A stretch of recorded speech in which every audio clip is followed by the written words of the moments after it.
country can see that. President Trump is a friend, and I wanted to be here to support him. I'm here speaking with you outside because the court won't allow us to speak inside the building. That's just one of the many things that are wrong here. This is the fifth week that President Trump has been in court for this sham of a trial. They are doing this intentionally to keep him here and keep him off of the campaign trail.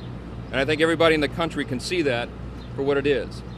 I'm an attorney. I'm a former litigator myself. I am disgusted by what is happening here, what is being done here to our entire system of justice overall. The people are losing faith right now in this country, in our institutions. They're losing faith in our system of justice. And the reason for that is because they see it being abused as it is being done here in New York. The facts here are very important. Facts are always important in a trial, or at least they're supposed to be. The president's actions in this matter were previously reviewed and no charges were filed. Why is that? Because there's no crime here.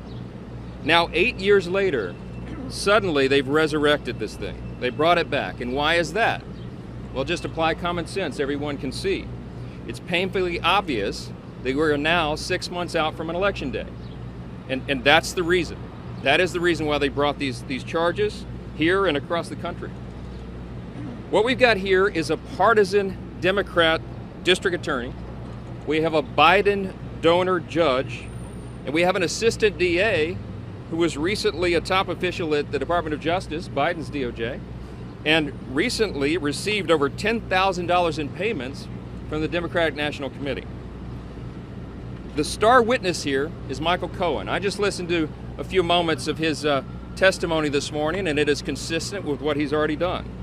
This is a man who is clearly on a mission for personal revenge and who is widely known as a witness who has trouble with the truth. He is someone who has a history of perjury and is well known for it. No one should believe a word he says today. He lied to Congress, he lied to the IRS, he lied to federal election officials. Even Cohen's own lawyer testified to a grand jury that he is not reliable. So there's nothing that he presents here that should be given any weight at all by a jury, and certainly not this judge. The crime that they are accusing President Trump of is falsification of business records. But I think everybody knows he is not the bookkeeper for his company. President Trump is innocent of these charges. And again, anyone with common sense can understand what is happening here. In the midst of all this nonsense and corruption, they have placed a ridiculous and unprecedented gag order on President Trump. They were overriding his constitutional right to defend himself from political smears from his harshest critics at the most important time. He is soon to be officially the nominee of one of the major parties in our country, running for president. And they have him tied up here in this ridiculous prosecution that is not about justice. It's all about politics, and everybody can see that. President Trump is leading in swing state polling. The American people see right through these politically motivated attacks. I've been in 102 cities in over half the states in the last few months. And I can tell you that no matter where we are around the country, I've been doing large events. People from all walks of life come to these events. And they are concerned about this. They are disgusted about this. They are fed up. They've had enough because they see what's happening. It's impossible for anybody to deny that looks at this objectively that the judicial system in our country has been weaponized against President Trump. The system is using all the tools at its disposal right now to punish one president and provide cover for another. And meanwhile, among the atrocities here, the judge's own daughter is making millions of dollars doing online fundraising for Democrats.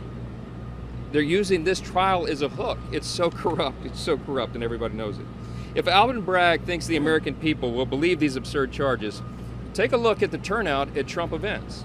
Compare those to Biden events, by the way, but he had over 100,000 people in New Jersey. By some estimates, far more than that, because the lineup of people getting into the event was thousands deep as well. That shows you where they are. They know this trial is a sham. They know that President Trump is being mistreated by the judicial system. And it's not just this case, of course. This is a year-long partisan witch hunt, years long. And it's been going on for quite some time. We're seeing the same thing in the classified documents case. That one is so egregious, the trial's been indefinitely postponed. I'm working with Chairman Jordan of the House Judiciary Committee, Chairman Comer of our Oversight Committee, on measures to rein in the abuses of Special Counsel Jack Smith. The latest revelation is that they've manipulated documents. They might have tampered with the evidence in the case, it seems, and that doesn't surprise any of us. In Congress, we have oversight responsibility, and it is our objective and our responsibility to hold them accountable. These are politically motivated trials, and they are a disgrace. It is election interference, and they show how desperate the opposition that President Trump has, and how desperate they truly are. The American people are not going to let this stand. Election day cannot get here soon enough, and we will continue to shine a light on all of this in Congress because we have that constitutional responsibility. Again, I came here again today on my own to support President Trump because I am one of hundreds of millions of people and one citizen who is deeply concerned about this. And so I'm glad to be here. Thank you.